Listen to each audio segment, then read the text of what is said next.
We've got some. Hey, I'm Luis. And I'm Luis. And you're listening to the Content is Profit podcast. We spent the last 4 years learning the strategies and techniques from some of the top marketers in the world on how to create content that turns into profit. And today, we're bringing them to you so you can take action immediately and start creating real content momentum. If you'd like to learn more about how to turn your content into profit, go to contentisprofit.com. Oh, yeah. What a day. Today we have royalty in the house. And you might think we're exaggerating, but we are not. Today's guest is the one behind thousands of entrepreneur successes. And not just any entrepreneurs. He has helped Steve Larsen, Marley Jaxx, and even the legend himself, Russell Brunson. I hope by this point, you already have your notepad out ready to take notes, unless you're driving, of course. Safety first. Yes, we know sir. that. Yep. Anyway, we have been chasing today's guest for a long time. So big shout out to Marley Jaxx for making this happen. Thank you, Marley.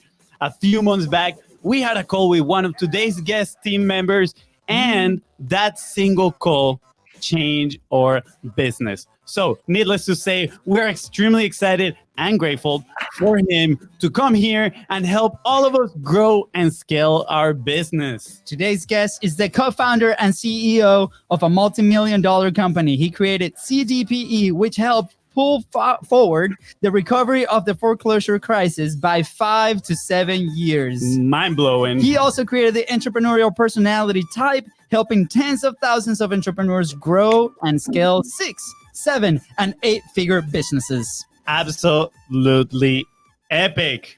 Let's just get this started, team. Please welcome host of Momentum Podcast, creator of the Entrepreneurial Personality Type, and recipient of the Biz Bros Award for Best Entrepreneurial Dad of all times, Mr. Alex Charfen. Thanks so much for having me. That was the most energy-packed intro I think I've ever gotten for anything. Let's go. Mission successful. We can just end the episode right here. That's it. Thank you guys for tuning in. We'll see you guys next week. No, man, I'm kidding. Wow, Alex, it's an honor to have you, man. Thank you so much for coming on live with the audience and share some of your secrets. It's my pleasure. I'm excited about this.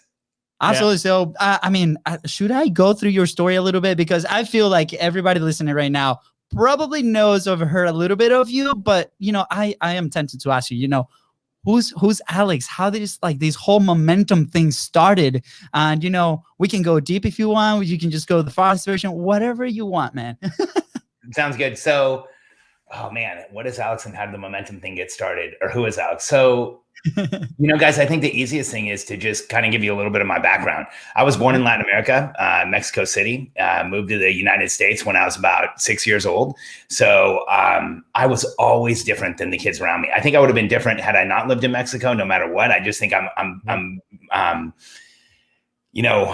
we have this content, the 3 awakenings of the entrepreneurial personality type. And the 3 things that let you know you're an entrepreneurial personality type are, the first question is, when did you know you were different? And for me, that started as soon as I encountered people outside of my family. I knew I was different than the people around me. And so I had a hard time socially in school. I had a hard time with teachers in school. I wasn't academically consistent. And so, I was a really different kid growing up. And as a result, I didn't do what normal kids do or what most kids do. I wasn't really involved in sports. I didn't have a lot of friends. What I did was I read a ton. I researched a ton. I was like that weird kid that stole books out of the library. No kidding. I really stole books out of the library because if I had read them once, I wanted to read them again. And as a kid, I started reading, I was so different that I started reading personal development books around 10 years old. Wow. I've met some other people that do that, but not many who have done that. And I remember I was about 10 years old. I was at a garage sale with my mom. That's where I got most of the stuff. Or that's when I was growing up, I thought garage sales were where you got clothes and stuff for your house and all that. I didn't really understand that you could go buy new stuff. I know that sounds crazy, but my entire childhood, everything I got was always used. And we pretty much shopped at garage sales. And so we were at a garage sale and there was a guy who was selling a box of personal development books, and it said $100 on it. And I looked in it and it had like Wayne Dyer and Tony Robbins and the original NLP tapes from Bander and Grindler. Those weren't my favorite, but man, the Wayne Dyer stuff was amazing. The Tony Robbins stuff was pretty good too. And I was telling my mom, like, hey, I need this box, which was such a dream. Our budget for a weekend of garage selling was usually like $10 to $20. My mom was paying like 25 to 50 cents for stuff. So to spend $100 on a box of books was never going to happen. But as we walked around this garage sale, I was like pitching her on buying me the books the whole time. And finally, the guy who was running the garage sale got up from behind a table, walked around, grabbed the box of books, walked over to me. He's like, kid, you need this more than anybody I've ever met. If I give these to you, do you promise you'll read them and listen to them? And I'm like, absolutely. I will start today. And he gave it to me. And there was like audio tapes and books. And it was amazing. It was like this. Wow. I'm getting goosebumps as I talk about it. I went home. Me too. I started playing the Wayne Dyer tapes, and it was called The Awakened Life. And it was, it's like the first time I'd ever heard anybody that sounded like I felt.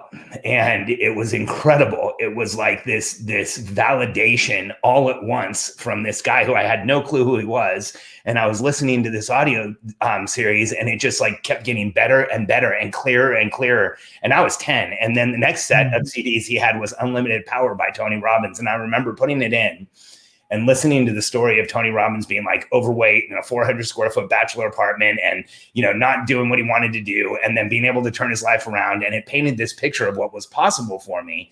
And ever since then, that like opened this need for progress and for moving forward and for making things happen. And, you know, it wasn't for years later until I came up with the word momentum. You know, I saw it one day and I'm like, that's it. That's what it's all about. That's literally what it's all about. Not kind of, not part of it, not sort of. My entire life is about momentum. I want to be in forward progress, making things happen, changing things, you know, the world falling in my wake. And so as I grew older, I started focusing on like, how do you create momentum? How do you move forward? What are the process, the structure, the routine that gets consistent results? How do you overcome the challenges that are around you? And so I think most of my life has been that pursuit. And you guys have the Entrepreneurial Personality Type book in front of you. I keep one on my desk too. And what eventually happened was through research, here's what happened. I loved those initial personal development tapes. Really, the one that the set that I spent the most time with was Wayne Dyer's Awakened Life. I mean, Wayne Dyer, one of my favorite people of all time, really amazing human being who I actually had a chance to meet before he passed away. But here's what happened with the other stuff. I started listening to personal development. Guys, I don't know if this has ever happened to you. Have you ever listened to like a personal development book or CD or a tape set, and then you pick up another one and it argues with the last one, and then you pick up another one and it invalidates the previous two, and then you keep going and like they all start arguing with each other? Yes. Like personal development is not a very conflict-free place. You know, like you read one book and it's like, write down all your goals, tell everybody around them, get as much leverage as you can. Then the next book is like, do not write down your goals, don't tell anybody, keep them internal. You know, it's like, whoa, what's happening here? Yeah. And as a kid, I couldn't deal with that. And so what I did was I transferred and I started researching people. I started reading about people, even as a young kid. I remember one of the first biographies I got my hands on was Edgar Allan Poe, because I had read his books and I wanted to know about the person. And it was crazy. Here was this wildly successful author that everybody in the world knew who had a really challenging life. And then I remember I started reading about Albert Einstein and I'm like, whoa, really successful physicist and then philosopher who had a really challenging life, like failed algebra, could never tie his shoes. And I kept doing that, like Socrates, incredible. Like here's a guy who laid out modern human thinking and died because he wouldn't tell everybody they were right and he was wrong. He walked into the middle of the field and drank poison. So I kept reading about these humans that, like Harriet Tubman, like a slave, horrible life, like beat up, left for dead over and over again, went on to build the Underground Railroad and help thousands of people escape slavery. And I kept seeing this like commonality that people who have a really challenging, really incredibly hard, really difficult life went on to change things. And when I wrote the Entrepreneurial Personality Type, it was like everything coalesced into one thing. And what I realized was, you know, today society has this equation. If you don't look like everyone else, sound like everyone else, show up like everybody else, and read and write and talk like everybody else, then we need to fix you. We need to diagnose you. We need to prescribe something and make all that go away. And the reality is, if you look throughout history, the people who didn't show up like everyone else, talk like everyone else, walk like everyone else, read, write, and talk like everybody else are exactly the people who went on to change the world. Yeah. And so that's where all of that came from. And that's where the entrepreneurial personality type came from originally. Wow. Beautiful. By the way, thank you so much for, sharing that story. We just got goosebumps. I can't even say it of how excited, but, you got the goosebumps on your tongue. On my tongue. But I think it's so refreshing to listen to this because, we can't, we've felt that way too in many, many occasions, especially, we're being immigrants. We've been in the States for about 10 years. The second we landed in this country, we felt like we didn't fit, right? And then, you start implementing, you meet these awesome people and you start learning and then creating or joining an environment, right? And it's incredible through your story that your environment at first were those tapes and you're like, man, let me grab onto this and move forward with everything that I got because it can be possible. So thank you so much for sharing that powerful story. Yeah. I want to add something a little bit here because I'm a believer that things happen for a reason, right? Oh. And when I first got here to the States, it was 2011. I came on my own to, go to college, play soccer. And my mom gave me one book. She's like, here, this is the book I want you to have, right? And read. And I was like, okay, Mom, thank you. Appreciate it. And the book was a Wayne Dyer book, your erroneous zones, right? And it's crazy because I've read that book multiple times now. It's absolutely, I love it. And the other day I actually connected with this lady. She's an author and we started talking and she said she also met Wayne Dyer. They were close friends. And I was like, that's insane, right? So I see that I was nervous coming into this interview, right? I'm like, oh, it's Alex Charfen, right? I was like, whoa, this is going to be so cool. And now you tell me this and I'm like, this is happening for a reason, right? Like there's a reason in here. I mean, besides obviously sharing your message and inspiring lots of people and helping them, I'm like, there is a reason here, right? And the fact that you brought Wayne Dyer right from the beginning, because I've never heard that story from you. I'm being honest. In all the podcasts that I've listened from you, I haven't heard that story. And now that you mention it, I'm like, wow, I can't believe it. So thank you so much. Let me ask you a question. Is this an exclusive story? Because we have a surprise if this is an exclusive story. I don't know if it's an exclusive story, but if I told you about how I met Wayne Dyer, I don't think I've ever shared that on a podcast before. Exclusive. Okay, here we go. Marley knows what we're talking about. So here's how I met Wayne Dyer. This is really crazy. By the way, this is also a story of how circular the world is. Like how if you open an equation, it will come back to you and how like things everything really does happen for a reason. So when I was a kid, one of the most influential things on me was that tape set, The Awakened Life by Wayne Dyer. I listened to it so many times that I could stop it and then I would walk around the house and it would play in my head without me even listening to him. Wow. At one point, there were magnetic tapes. I actually wore one out. I didn't think you really could wear out tapes, but I did. And so fast forward to, I don't know, 20 something years later, my wife and I were living in Boca Raton, Florida. And this was at a time where I was doing hot Bikram yoga every day. I committed to doing it every day for a year, which, man, about 4 weeks into that commitment, I'm like, what was I thinking? But I made it. I didn't do 365 days. I did 362 days, but I did like 7 or 8 days where I did it twice. Yeah. So anyway, I did it more than 365 days in a year. Yeah, so I made it. So, just so that you understand kind of context, by this point, I probably had given away maybe 500 copies of The Power of Intention. We used to give it to our clients. I used to give it to friends of mine. That book absolutely changed my life, and so much of Wayne's work did. And so Katie and I are living in Boca, and there's this massive hurricane, like huge. And we weren't in Boca at the time. We were actually in a place called Lighthouse Point, which is right on the border of Boca, but we were out on the water. And so we had a house on a canal. Our boat sunk. Those canal water went over the side. All the electricity went down. We weren't going to have electricity for 3 weeks. So we had to go to Orlando, and we went and stayed in Orlando. And so the next morning, we were like driving up there, tons of traffic, took us 11 hours to get up there. It was horrible. The next morning, I'm like, got to go to Bikram yoga. And my wife's like, are you kidding me? Like, I haven't missed a day. I'm not going to miss a day. Yeah. And so we find a yoga studio in Orlando, and we go over it, and I take this Bikram yoga class, and it was brutal. For some reason, the studio was hotter than my studio. I was like irritable. I didn't want to be doing it. And we finish, and I go into the locker room, and Bikram's like the type of thing you have to change your clothes because they're soaked. So I go in, I'm changing, and I hear this voice from behind me, like talking to someone else, and he says, well, I'm an author and I speaker, and, and I help people understand their lives. And I'm like, holy, that's Wayne Dyer. And I turned around, and it was Wayne Dyer. And I'm like, oh my God, it's Wayne Dyer. What am I going to say to Wayne Dyer? Oh, Jesus, it's Wayne Dyer. And I turn around, and I'm like, you're Wayne Dyer. And he's like, yeah, Alex, how you doing? And I'm like, what?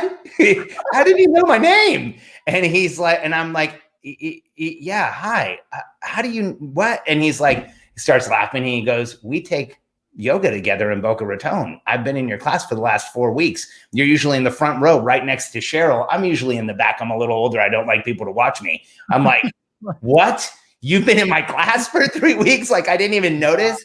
And so we ended up talking for a second, and not for a second. We ended up talking for like 15 or 20 minutes. We walked outside, and I was telling him about the tape set. I was giving him details about how he had changed my life, which book it was, when I used it, how impactful it had been.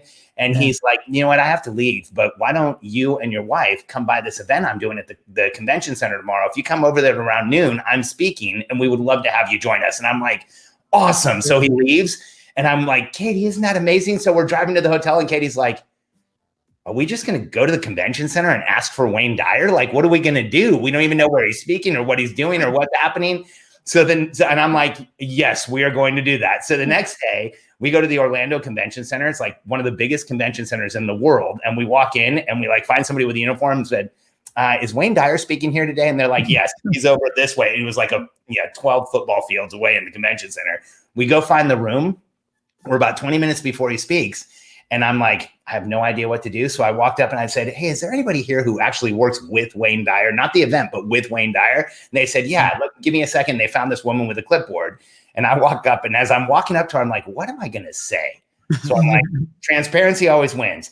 Hi, I was in a yoga class yesterday and with Wayne, and he told us to come. And I actually think I said Mr. Dyer. I was like, with Mr. Dyer or with Dr. Dyer. And I said, he told us to come here at around noon, that it would be really nice to have us here. I don't know what to do next. And she's like, oh, great. This happens all the time. Follow me. And so we got in behind her, followed her. She walked us into the auditorium where he was speaking. There was probably 5,000 seats in it, right up to the front row, right on the center aisle, and sat Katie and I in the front row on the center aisle. And then after we sit down, his family came in and sat next to us. And so then we're sitting there with Wayne Dyer's family. I'm like, this is not real. This can't be real. Wayne comes out and starts talking. And first he had this woman. Oh man, I'm not going to remember her name. I think it was in Marley. This Black woman who survived the massacres in Africa. It was incredible listening to her. And then Wayne Dyer comes out, and he starts speaking, and he's barefoot, of course, and he's like walking around on the stage, and you can hear a pin drop because it was when he's talking, nobody makes noise. And at one point during his speech, he looks down at the front row and he goes, oh, so glad you could make it. And he just kept going. And I'm like, are you kidding me? Wayne Dyer just talked to us from stage. And then we, by the way, at this point, we haven't paid anything. We haven't done anything. We're just like along for the ride. And so then the event ends. And as it's ending, we stand up, and I was like, that was amazing. I mean, I'm kind of getting emotional about it right now. I remember Wayne talking about a friend of his who had passed away, and this butterfly who came and visited him and talked to him. And it was just this incredible story. And as we're getting up to leave, one of the people who was working with Wayne came up to us and said, hey, can you just hang out for a little bit? Wayne would like to talk to you. And then the whole auditorium cleared out, and all of the speakers came out, including Wayne's daughter, Sky. And we hung out for like an hour, just standing there talking and like figuring, answering questions, who was who and what happened and how did you get here? It was incredible. So like all the energy in my life that I put towards Wayne Dyer, I believe created this moment of magnetism where we connected and had this incredible experience with him. And here's what's so amazing. In my life, I've had. It got froze. What happened? Wait, are we back?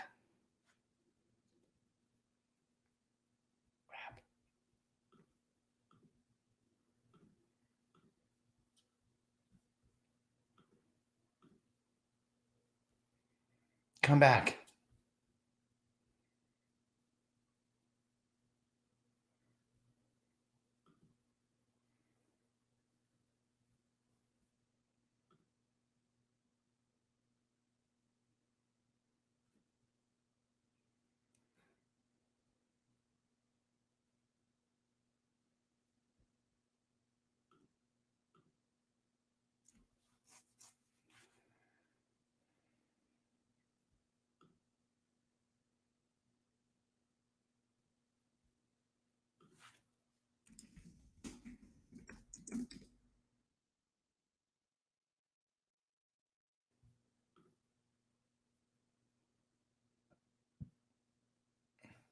And we're back. Alex, can you hear us? I can hear you. Oh, We are back, guys. It got cut off like right at the perfect moment. I was like, no. Oh no, what was I about to say? It's so good. So here's a funny story. One of our staff members, she believes in, Mercury Retrograde. Mercury Retrograde. Oh, yeah. Retrograde. Is that how you say it? Something So like she warned us today. She's like, guys, make sure that you have everything, lined up, because with Mercury Retrograde, is that how you say I it think in so. English? Okay. She's like, things are going to happen. So we Yeah. literally prepared everything, but still happened. But it's okay. Yeah. It's okay. So, Alex, you were right after you guys stayed for an hour talking. You were saying, and you know what? And then right there, it cut off. It cut off. At the perfect. Okay, got it. So here's what's crazy is that Wayne Dyer was kind of the foundation of my spiritual belief system growing up, and became even a stronger foundation of the spiritual belief system before I met him.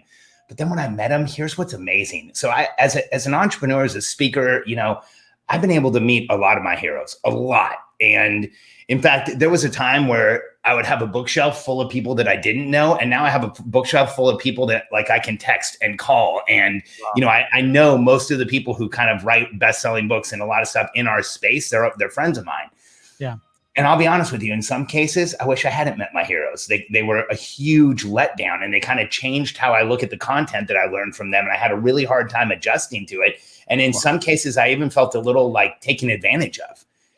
With meeting Wayne Dyer, it was so the opposite experience. I met him, and he was everything I ever wanted him to be. And he was actually better than I ever anticipated it would be to meet him in real life. And so he's just one of those human beings that I think has changed tens of millions of people's lives. And there's a reason. He was congruent. He was real. He lived transparently. And it was just an incredible experience getting to meet him. Wow. Thank you so much for sharing this story. This is so good. Wow. And please, for those listening and watching right now, let this be a lesson, because, we talk with a lot of people starting to create content, start to put their message out there. Let this be an example on, how to act not only in your content, but also outside of it, right? You gotta be even bigger person outside of it when you meet somebody. And I think that's such a valuable lesson, because, we come from the brick and mortar, right? And we always, back then, a few years back, whenever you're recording that video and you're putting your best self, and I'm doing air quotes right now for that video, but then the customer comes in and the staff is not ready, or the staff is not up to that standard, right, to serve that client. And sometimes I feel like, just like you, Alex, we've seen behind the scenes of some of the businesses that either we help to or we work with, and there's a lot, a lot there that can be done. So this story, I think for me, that was the moral of that story. It's hey, if you are being yourself in front of the camera, please yourself or more, or ever people meet you in person. So it's incredible. I love the engagement here, guys. There's everybody saying, "Hey, what's up, girl? Hey, hello, Alex. A big hug from Minnesota." There's a question for you, Alex. Let's see. Who are your top 3 personal development mentors? Oh man, top 3 personal development mentors. Okay, so I'm a little old school. I think I'm a business person. And so for me, personal development is business development. The more that I learn about business, the more I feel like I develop personally. I have an entire shelf up here of Peter Drucker's books. And if I had to name a number 1 in my entire life, it's Peter Drucker. Drucker, he figured out business, and then he figured out life, and then he figured out philosophy. And it's amazing to read his books and watch the evolution of his thinking, and just how much more compelling it became. And then number 2 has to be Wayne Dyer. I don't think anybody else could occupy that space. And then as far as personal development, I'm thinking, who could it be? I don't know. Probably Napoleon Hill. Ooh. Probably, unless it was the guy who wrote The Goal, Eli, and I can never say his last name, but there's a book called The Goal, and I think it was Eli. I can't remember. You can look it up. But how do you say his last name? I have no idea. We'll look it up, I guess. Fonzie, we'll check it out. Here, hang on. I'll look it up. It's an amazing book. It's by Eli Goldratt. And so probably those 4, but Peter Drucker, if you haven't read a Drucker book or an article or something from him, you should go read Peter Drucker. That's our homework for the next month, Fonzie. Yeah, I mean, everything right now that you're mentioning that has been influential and life-changing, I'm ordering it right now. Done. After this, we're going to go shopping. We're letting everybody know. Yes. And there's something I want to relate to the story that you were mentioning before with Wayne Dyer. I found extremely interesting. First, transparency always wins. You said that phrase. And I mean, I think that relates to what my brother was just talking about, right? Like transparency in front and when you are behind cameras as well. And the next thing that I wanted to relate is, and you mentioned it right at the end, and I want people to catch this, that you said the energy that you were putting before, right? In all these Wayne Dyer teachings, it led you to that moment, right? I personally think that you manifested that moment that happened in your life, right? And I think it talks about that obsession, right? About the entrepreneurs that you want something and you're gonna go get it no matter what. And I think that's a cool transition into the EPT, right? The Entrepreneurial Personality Type, because again, a lot of people might feel guilty sometimes of having that obsession and maybe not caring about some other stuff. And for those that don't know what the Entrepreneurial Personality Type is, first, go buy his book because it's absolutely amazing. Or you can actually get it for free if you sign up to the Momentum Masterclass that starts tomorrow. Oh, so I encourage everybody to do that. But Alex, can you share a little bit more about the EPT, what it is? And I'm actually super curious to know, how did you get to that? Because you created the EPT. Yeah. So, well, it's kind of a continuation of the story I was telling you before. You know, as a kid and as I got older, I started studying successful people. And here's what happens. If you read one biography or a third-party account or a story of somebody's life, and then you read another one and another one, when you get to about 10, they all look completely different. It's like haphazard and weird and different. But here's what happens. If you start reading about a lot of successful people and you get to hundreds and maybe thousands and you just keep going, you start seeing patterns. Like I started seeing these clear patterns. Like as an example, you guys just said something about being obsessed and how, you know, the world doesn't want to see that level of obsession. Well, here's what I can tell you from reading about successful people throughout history. Obsession equals success, and it doesn't work any other way. So whenever somebody in the world tells an entrepreneur that they're too obsessed or they work too hard or they need to go be social or they're not acting or behaving in the right way, I just want to tell them to get the heck out of the room, because you tell me right now, Thomas Edison, 10,000 tries to make a light bulb. That's obsession. That's an over the top obsession. And after 10,000 tries to make a light bulb, like, you know what would happen today to Thomas Edison? We would call him obsessive compulsive disorder and give him Wellbutrin, and we would all be sitting here in the dark. The reality is that throughout history, successful people have had the same qualities, the same attributes, the same conditions. And the more that I read about it, the more, here's what happened. At the beginning, it felt like everything was different. And as I read about more and more people, by the time I got done, it felt like everything was exactly the same. Like every single life followed the same pattern.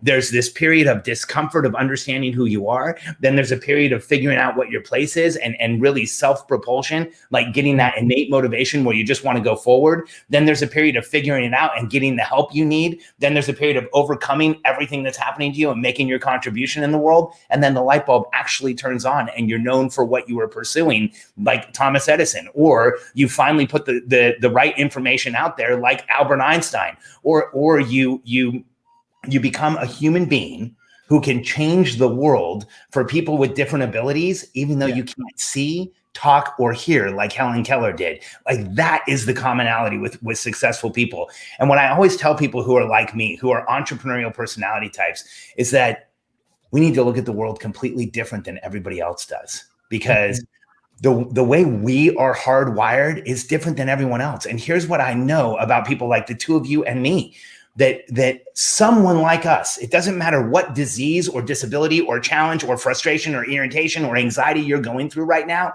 it doesn't matter. Someone just like us has gone through it, overcome it, and gone on to change the world. And we have to hold that belief true that we can do the same thing. And so that's where this book came from. And guys, the weekend that I wrote down to write this, I was really writing an introduction to another book I was writing and talking about my market. And I couldn't do it. I had 300 words to describe entrepreneurs, and everything I wrote felt completely insignificant. Yeah. So finally, I removed the 300 word count. I was like, Katie, I'm going to go write this description. I'll be back. I came into my office. I wrote almost 25,000 words that weekend, and it became the Entrepreneurial Personality Type. Yeah, it was. Wow. I'm not a religious person. Yeah. I don't believe in a set doctrine, but that weekend was as close to a religious experience as I've ever had. I mean, it was like words came through me, not from me. And as I wrote on the paper, I can't tell you how often I could barely see it because I was crying, because the words in this book are confirmation for entrepreneurs around the world. But the person who first got to read them was me, and it completely changed my life. Yeah, Wow. absolutely. Wow. Man, like, where are the tissues, Fonzie? Because like, this is getting like, Alex, thank you again. Like, this is incredible. And again, like, it's because we are part of like this personality type, right? Like, while we were growing up, we've been sharing this story in the few episodes, like few interviews that we've had, where people ask like, where did that start? And I remember like from very little, like very small age, like our dad was the guy that would walk the entire weekend, or still is the guy. Hopefully he's changing now, but you know, but he'll walk the entire weekend. Wait, disclaimer, we love our dad. We love him very much. he knows we share this story. Yes, but he will walk the entire weekend to find a pair of shoes that was maybe like $2 like cheaper than the one that we saw the first day of the weekend. And you know, for the longest time, we grew up with like, hey, you know, there's, even though we had everything, like we never, we had great opportunities, but on the money side of things was always like, hey, you know, my dad was always like, save it. Like, it's going to be really challenging. It's like this. And you know, he was incredible supporting our soccer like journey, but on the money side, we were always trying to figure out with solutions on how to get money to get what we wanted, right? Whatever that was. And I remember going out and we will go to this market and we'll buy these soccer jerseys for like $10, and then we'll go to our school and upsell it for like 50, right? And then we'll burn these CDs. And then when we came to the States, we're like, hey, can we make t-shirts? And we actually started a t-shirt company, which is what Fonzie is wearing right now, in the Florida heat, 90-degree weather. And we're like always trying to figure these things out. And I remember like friends from college, even my wife now, right? She's like, man, like, why do you do that thing? Like, you don't need to do that thing. But it was something like inside of us. And, you know, as you share these stories, the fire like lights up like inside of us as well, because it's like, I don't know where it came from, but it's like, how can I help people? How can I impact people in a positive way? Through college, we created this blog called masslife.co, which was everything about positive news, like cool things. And we created an event, and, you know, the blog like is transitioning into a Hispanic show like very, very soon because of the podcast. But it like is always that fire. And I feel like there's so many people out there with that same fire. And especially now wanting to publish, you know, like we do, I'm looking for this inspiration. So first off, thank you. Second, go to, you know, momentummasterclass.com. Check it out, because we'll be there for sure. So come hang out. And I think like everybody needs to like feeling that way, go the book, because it's going to give you a massive clarity and going to point in the right direction. Yeah. And, you know, while I was reading the book, there's a reference there to athletes, right? And we always tell the story. We grew up playing soccer. We were obsessed with soccer. That's all we wanted to do, right? And when we didn't make it professionally, that's when the question hit, and we're like, okay, what are we going to do now, right? And we feel like those abilities have translated, or part of our athlete personality has translated into our business. And I'm very curious, because while I was reading this, I started asking myself, right? I'm like, I wonder, are EPTs born, or can someone transform into an EPT? Well, let me give you a little background on that, and maybe some insight into why you have some of this drive and feeling. See, when I look at the entrepreneurial personality type, I see that there are completely different types of people in the world, and entrepreneurs are just fundamentally different. You know, there's so many different reasons that we're different, but one of them is we live in the future. You know, as entrepreneurs, we get up every morning, we travel into the future, create a new reality, come back to the present, demand it becomes real. The rest of the world does not do that like we do. They get up in the morning and they do what they need to do in the day. You know, they've got the stuff laid out for them that they're going to do that day. So most people don't respond to the world like we do. And the reason that I think so many people like us end up running businesses and doing new things and going out there and trying new things is because we have a hard time doing things like everybody else. And the reason is, I think the entrepreneurial personality type evolutionarily is the evolutionary hunter. If we went back 10,000 years ago, the three of us would have sticks and rocks, and we'd have a bunch of people around us, and we would get up every morning. We'd go out and take all the risk and challenge. Sorry, I don't know why I always get emotional when I talk about this. It's like I can picture it in my head. I can feel it.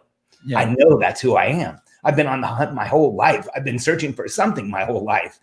And when I look at it, whether you believe in intelligent design or you are religious or whatever it is, the way I see it, there is a percentage of the population that is programmed every day to get up and demand that the human tribe stays alive. We feel this drive and motivation to do things that we can't turn off, whether it's athletics, whether it's business, it's moving forward and making things happen. There's a reason why so many of my successful members are either amateur or pro athletes. It's because we're in momentum. We need to be doing something. The way I define the entrepreneurial personality type is we are physiologically sensitive, momentum-based beings that are highly reactive to constraint. That is who we are. Wow, that's amazing, Alex. That's you, Fonzie. Highly reacted to constraint. Yes, that's true. You know, first I want to thank you for the passion that you show when you talk about this, right? Like you say, you feel it. And I want to share this story with you. I've shared it before in the podcast, but when we went to Steve Larson's event, Offermind, right? About You're in my mind again. It's like a 4th episode in a row you do this. Like we're brothers. Maybe. Yeah, okay. It was like a year ago. Sorry, what happened, Alex? I said it's like you have the same name or something. Exactly. Right? Yeah, that's who would have imagined. Who would have imagined? So I was at Offermind, and I remember it was an incredible event. We made the biggest investment that we've made in our life in that event. But what struck me the most, right? What marked me the most that day was at the end of the event, everybody was, standing ovation to Steve. He was on stage, and I saw Steve, and I saw his the look on his face, and he was so proud. I could tell he was so proud of what he has been doing, right? And that all the effort that he has been doing led him to that day where I think it has been the day where he has had the biggest sale in his business. But that translates into probably the biggest impact, right, that he has done through his business. And I saw him and I was like, wow, that's how I want to feel. Like right there, like that's the feeling I'm after, right? And now I see you talking about, what you're extremely passionate. Well, better, let me rephrase that, about what you're obsessed about, right? And I am like, that's how I want to feel when I share my message, like exactly like that. So I'm curious because, again, we started developing our message when we started publishing. We knew we had to get ourselves in front of the camera, in front of a mic, and start talking because, we hear Russell Brunson and Steve Larsen all the time say, you got to publish, you got to publish. And we were afraid at first, right? But then we started doing it.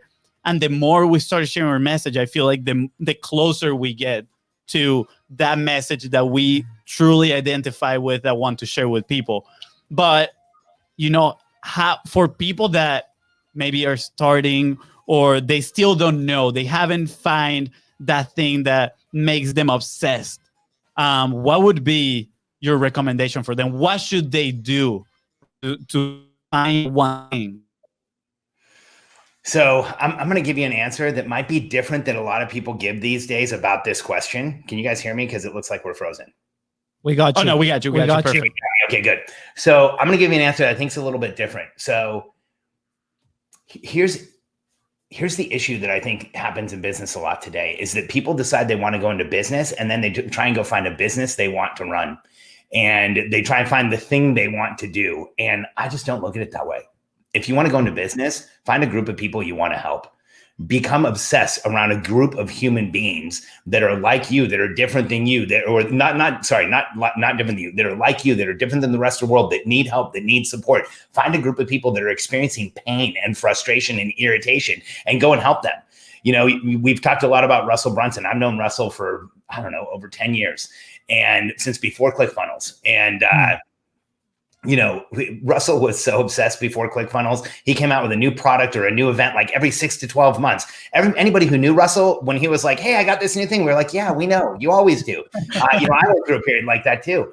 And then he was obsessed. He was obsessed with helping like this entry stage online entrepreneur get into this new economy and figure things out. Today people look at ClickFunnels and the avatar is so broad. There's so many different types of companies, brick and mortar and online and coaching and education all across the board. People are using ClickFunnels.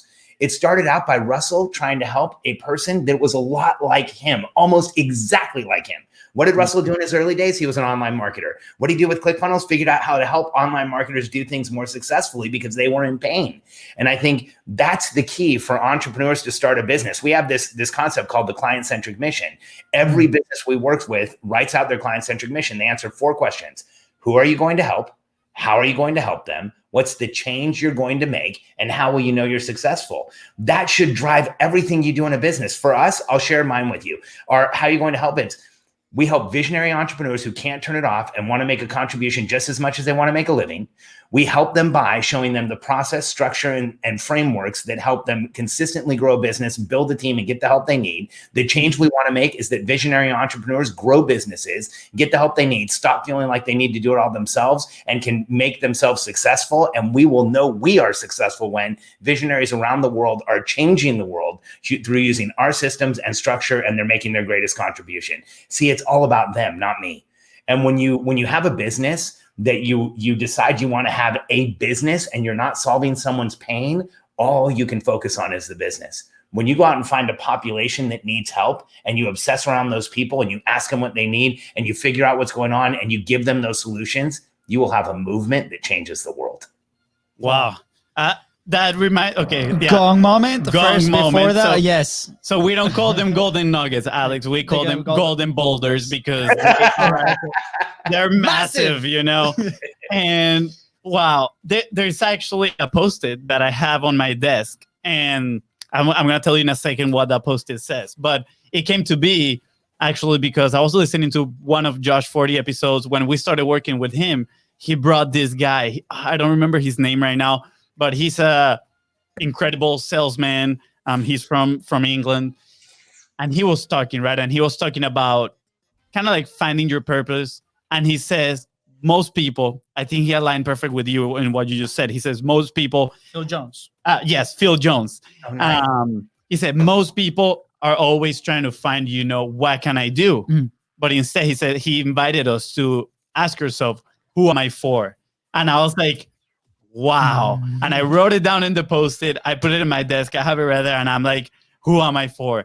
And I personally think it is a difficult question to answer sometimes, especially if, I don't know, if we're in this space of still trying to discover everything, around our life. Especially, I share with you how we felt like we lost our identity when our opportunity with soccer was over, right? We started finding this new identity, if you want to call it that way. And 4 years later, I think we have it not dialed down, but it's like it's solid. Exactly. But it was 4 years later. It was 4 years of like exploring this thing, right? Yeah, exactly. And what you just say, right? It goes back to helping that person that is walking your own path.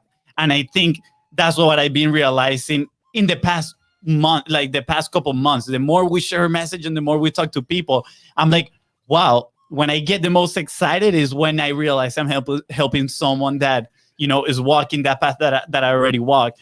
And we use the analogy of, and I always get the name wrong. So it's that the truck that sends the snow to the side. How do you call that? Snowplow. The snowplow? Yeah. Is that it? Okay. Snowplow. So, and we're like a snowplow, right? You're like clearing the road for all the cars that are coming behind you. So thank you so much for sharing that. What you have a question? I do. All right, because can you let me talk? Okay, yes, we're good. Good. Weird dynamic of having your brother run the podcast with you. That's okay. No, it's fine. We're used to it. We're coming out in an hour here. We're gonna have to do part 2 at some point, Alex. So I'm just gonna extend the invitation out there at some point, maybe episode 200, which is fine. But it has to be an iconic. I will come back. I will definitely come back. This has been a lot of fun. Thank you so much. Awesome. Okay, so here's my favorite question of the day. Well, I wanted to ask why momentum, but we're gonna leave that one for part 2. Hook in there. Or they can go to momentummasterclass.com. Sign up for the challenge. Okay, good. So we know that you publish a ton, Alex. Your podcast has been a massive, not only inspiration, but help. Like we were going through a very, very tough moment at the beginning of this year.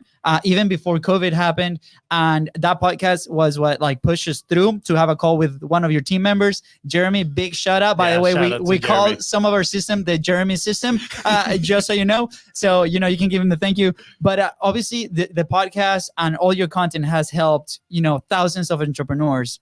And my favorite question here is like, where will you be if you did not publish? Oh man, I don't even know. I don't even know how to answer that. I've been publishing my whole career. I go back to even when I was in my 20s as a consultant. I didn't publish like I do now because the same vehicles weren't there, but I published in Latin American magazines. I did as much press as I possibly could. George Bryant says everyone wants to do part 2 with Alex Charfen. George and I are friends. We did an amazing podcast together. It's gotten a ton of feedback, but that's awesome. Yeah, you know what? I mean, in the business I'm in of helping and influencing people and helping them move their businesses forward, I don't know that it's possible without publishing. Here's why. We in our business, we work with people who've kind of been there. We're not working with opportunity seekers. Rarely does somebody say, this is the first thing I've ever bought. In fact, most of the time when we're talking to somebody, they've spent $10,000, $50,000, $100,000. We've even heard like $350,000 on classes and courses and masterminds and all this stuff. And so for us, here's why publishing is so crucially important.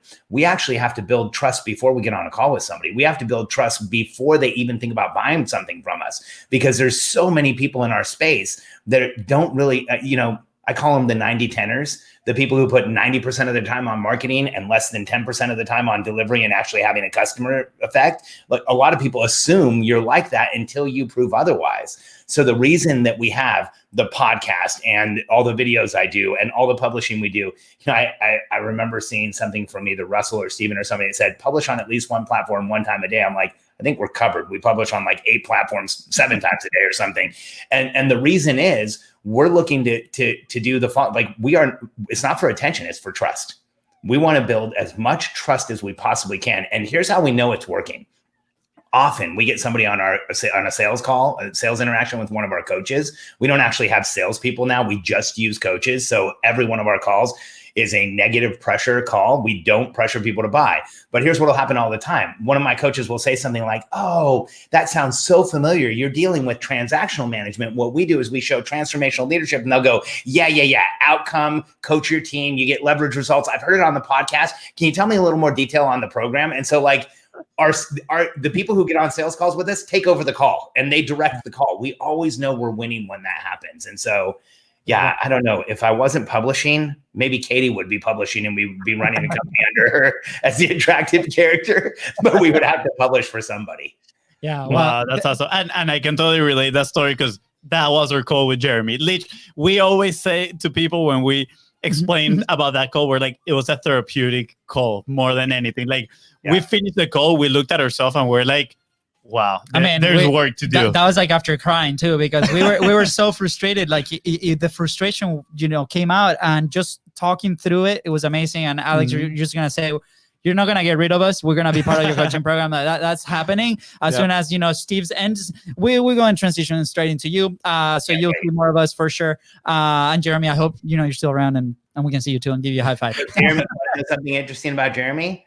Jeremy's no longer our salesperson. He's in the same program you guys are probably going to join. He just joined Foundation last week. He's starting his own business. Let's go. Jeremy. So we've had that happen so many times where somebody works with us, leaves, and then comes back as a member and then goes and grows their own business. It's my favorite. I love to be a CEO factory.